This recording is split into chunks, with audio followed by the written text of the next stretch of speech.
From the JAMA Network, this is JAMA Clinical Reviews, interviews and ideas about innovations in medicine, science, and clinical practice. Welcome to listeners from around the world, and thank you for tuning in to this JAMA Clinical Review podcast. I am your host, Dr. Mary McDermott, Deputy Editor of JAMA, and I am here today with Dr. Douglas Kiel, who is Director of Musculoskeletal Research at the Marcus Institute for Aging Research, which is part of Hebrew Senior Life. Dr. Kiel is also Professor of Medicine at Harvard Medical School. Dr. Kiel is author of a JAMA review on the topic of hip fracture. Welcome, Dr. Kiel. It's great to have you here. Good to be here. So let's get started with having you tell us how common is hip fracture and why is it important to prevent? Well, hip fractures are common worldwide, and they occur largely in older adults. In fact, the rates go up quite dramatically with age.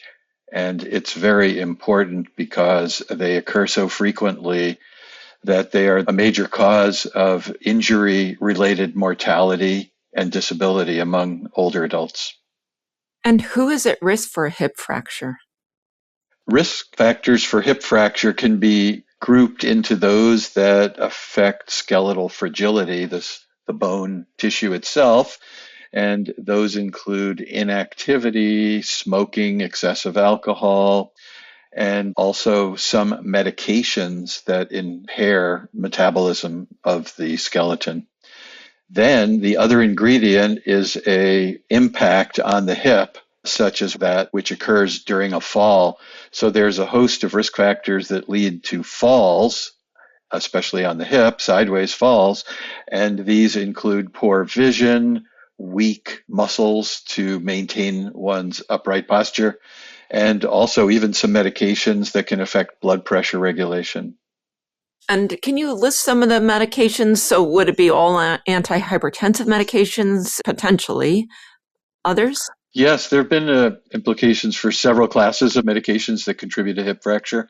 One of the ones that really contributes to a demineralization are corticosteroids, which are used frequently for a host of different disease treatments. And the other class that's a culprit are the antidepressants. The former class of tricyclic antidepressants, which aren't used very much now, were implicated early on. But even when the SSRIs came on the market, they too have been implicated with causing falls leading to fractures. Are proton pump inhibitors an important contributor? Yes, proton pump inhibitors have been studied in longitudinal cohorts and found to be one of the medications that is linked to hip fracture. The mechanism is not quite clear, and it's particularly worrisome since they're over the counter now and are used widely by many people with various GI conditions. How about genetic factors? Your review talks a little bit about that. In older adults, there's more input from environmental factors like falls and other diseases, but not as heritable as young hip fractures. What strategies can prevent hip fracture, including lifestyle factors? Yes, a lot of people don't know that they're susceptible to hip fractures until they fall and break their hip. And that's because they do not get screened for some of the risk factors, namely bone mineral density. That has been one of the strongest predictors of hip fracture. It is a test that it can be done as a screening test. It's reimbursed by Medicare, and every person in the older adult category of 65 and older should have their bone density tested because there are very effective treatments to increase the bone density and thereby reduce the risk of hip fracture. Screening for other factors related to falls is also very worthwhile. So simple tests that can be done in the office, such as getting up from a chair, walking, turning around, and coming back, gives an idea of the stability of an individual when they're walking in their everyday life and whether they have balance problems or weak muscles that also can be intervened on. And for screening, I presume that you typically use DEXA. And can you talk about what results on a DEXA would make you want to start treating to prevent a hip fracture? Yes, DEXA, or dual energy X-ray absorptiometry, was more widely available across the US and internationally, but I would say in the last 10 years, there has been a slow decline in the availability, which is too bad because the DEXA scan provides an actual quantification of mineral density, typically in the hip and the spine. And the newer models allow a person to be rotated onto the side so you can see if there's any vertebral fractures, which is an additional risk factor for a future fracture. DEXA machines are also being equipped with something called the trabecular bone score, which gives us an indication of heterogeneity of the mineral deposition in a bone. And that adds to the fracture risk prediction using common risk predictors that might be known to the audience, the main one being FRAX, F-R-A-X, which is a real data-based predictor that you can access online. And so is that what you would use to typically decide when to institute preventive therapy, the FRAX? I think the FRAX is a very worthwhile screener. In fact, it's incorporated into some of the guidelines about treating osteoporosis. So it's very handy in that way. And what percent risk is the threshold you would use to institute therapy? Bone mineral density is very much like blood pressure. Bodies of experts come out with these thresholds because physicians like categories. They don't like to know that worst score on the bone density test increases risk. They want to know, well, how low does it have to be to treat? So generally, even though most fractures don't occur in those who have the lowest bone density because it's such a small percentage of the overall distribution, the bone mineral density threshold of a T score of minus 2.5 is commonly used to initiate therapy, whereas a T-score, again, the T-score is how many standard deviations below a young normal your bone density is. The -1 to just up to minus 2.5 is sort of that gray zone where the decision to treat must take into account other factors. And that's why FRAX can be useful, because FRAX gives an absolute risk of fracture based not only on bone mineral density, but also some of the other risk factors. And so it can inform who in this middle category would be eligible for treatment. And can you speak to the roles of calcium and vitamin D in preventing hip fracture? Yes, I always compare calcium and vitamin D to the building blocks, if you will, the bricks that go into the wall. And if you have a pile of bricks, but you have no one to put them together, they don't usually help you. You can pile up the bricks as much as you want. Calcium and vitamin D, a mineral and a vitamin, have been shown repeatedly in multiple randomized control trials not to be by themselves adequate to prevent fractures. A lot of patients don't want to take prescriptions, and so they say to their doctor, just give me calcium and vitamin D. That's more of a natural treatment, but that alone does not prevent fractures. Let's talk about the typical presentation of hip fracture and how it should be diagnosed. Yes, one of the hallmarks of a hip fracture is a fall.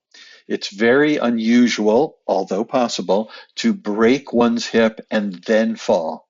And if you talk to enough people, there's a rare group that says, I heard a crack and then I found myself on the ground, but it's usually the other way around. Someone loses their upright posture through any number of risk factors for falling, and they end up on the ground with their hip broken. Falls to the side with a direct impact on the hip are the falls of greatest risk. And oftentimes there's the leg is externally rotated during the fracture. And so you would often see someone lying on the floor with one leg externally rotated and a lot of pain in the groin area. Okay. And then what's the difference between an intra and an extracapsular hip fracture? Can you talk a little bit about that? Yes, we go back to our anatomy lessons. Many of us had a very brief introduction to the musculoskeletal system during anatomy, but the hip has a anatomic structure. There's the head of the femur, and then that tapers into the femoral neck and the greater and lesser trochanters. It turns out that there's a fibrous capsule that stretches over the proximal portion of the head and the neck. And then the outside of the neck, the trochanteric areas, are not covered by this capsule. So surgeons and others often talk about intracapsular and extracapsular. The differentiation is just anatomic, but in fact, during the surgery, if one happens to break the neck, the femoral neck right across the neck, it is more likely that a total or a hemiarthroplasty will be necessary with replacement of part of the broken bone, whereas a fracture that occurs a little bit lower near the trochanters, the intertrochanteric area, can be repaired with fixation using various nails and screws and things. Can you please discuss the surgical treatment of hip fracture? Yes, yes. I'm a geriatrician, and orthopedic surgeons are the main admitting service in most institutions because they take the person to the operating room to do the repair. However, the perioperative period is very precarious because most of the patients are quite old and frail. And so, in the best institutions, there's a joint effort between the internists, the geriatricians, and the surgeons because the pre and post operative management requires additional expertise to maximize recovery. So, for example, delirium is a very, very serious complication of an elderly patient sustaining a hip fracture, and geriatricians know how best to prevent that from happening in the perioperative period. Another management strategy is to prevent blood clots from forming during the postoperative period. So anticoagulation oversight can be quite useful for orthopedic surgeons, although in many places the surgeons have to manage the entire hospitalizations on their own. And some hospitals have actually combined the services into an ortho geriatric service, which has been shown to benefit in terms of outcomes, length of stay, and other outcomes related to complications.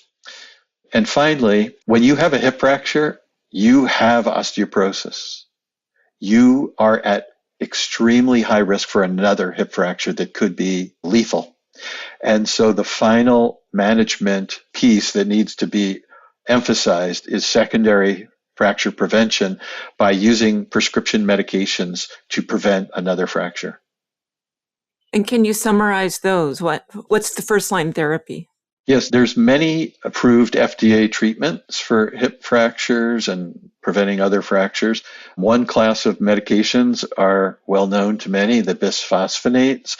There are oral bisphosphonates that can be used weekly and monthly. And then there is one or two intravenous bisphosphonates, which can be used annually. And this has led to many hospitals around the world actually treating the patient before they get discharged with a secondary prevention. One of the most often used medications is intravenous zoledronic acid, which is that once a year treatment. And so infusions are often given before discharge.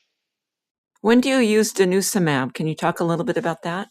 Denosumab, which is an anti-resorptive, a strong osteoclast bone cell inhibitor, is given by injection every 6 months. And it is certainly a drug that people have found to be useful because you only have to use it every 6 months.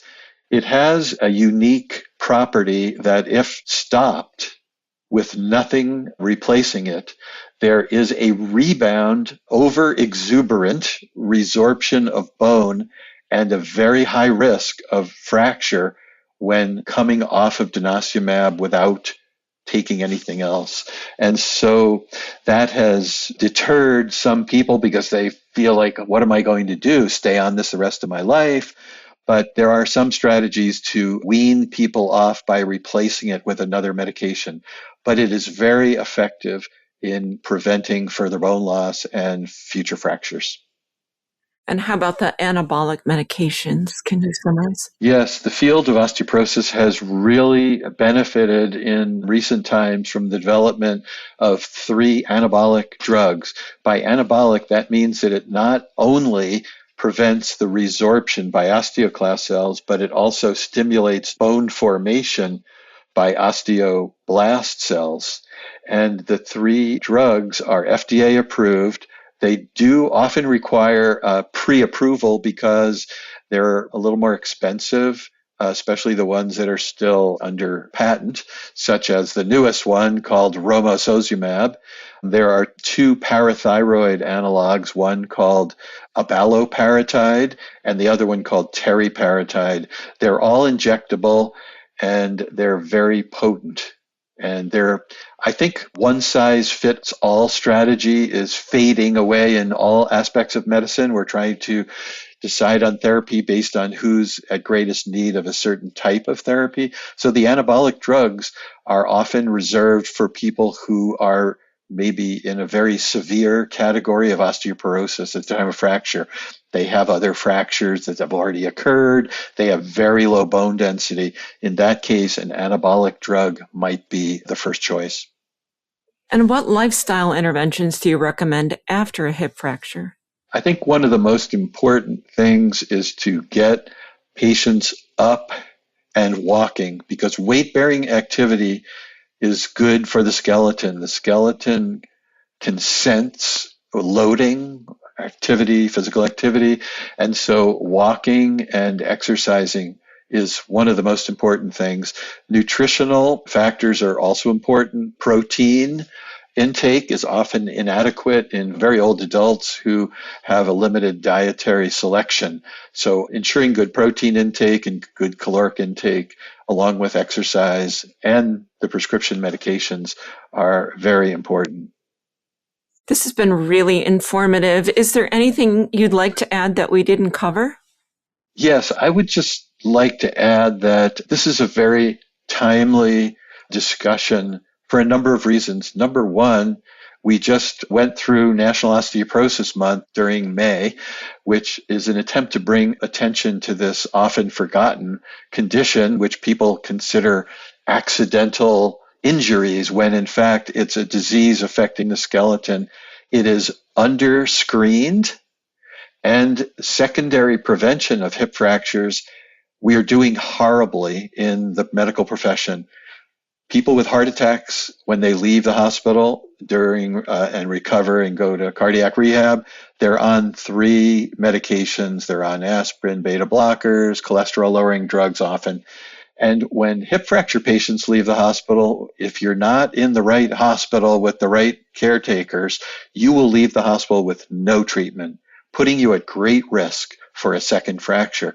So by being aware of the gravity of these fractures and doing a better job with secondary prevention, I think we can improve the quality of life for our growing numbers of older adults. I'm Dr. Mary McDermott, and I've been speaking today with Dr. Douglas Kiel about his JAMA review on the topic of hip fracture. You can find a link to the article in this episode's description.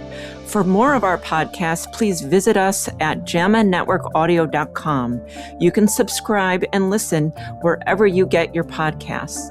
This episode was produced by Daniel Morrow at the JAMA Network. Thanks for listening.